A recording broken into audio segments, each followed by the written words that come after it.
इस करोना ने किन्ने बंदे मारे, किन्ने बीमार कीते, किन्ने देश तबाह कीते। खबरें की लोग करूं बार निकले कर देने, मोदी जी दी गल्लें गी अनसुना करे कर देने।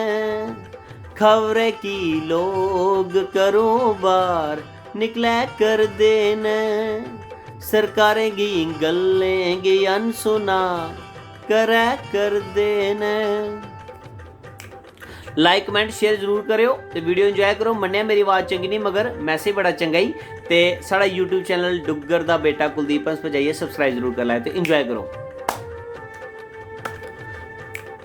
महामारी गी तुस पिकनिक समझिए नहीं मनाओ, रस्ते च खड़ोइए तुस महफिलां नहीं सजाओ।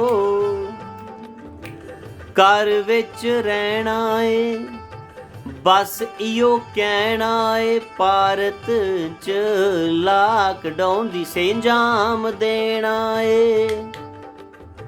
हुण ते समझी जाओ मास्क तुस पाओ, हत्थें धोंदे रवो ते फजूल बाहर नहीं जाओ। खबर की लोग करूं बार निकला कर देना, मोदी जी दी गल्लें गी अनसुना करे कर देना। खबर की लोग करूं बार निकले कर देना।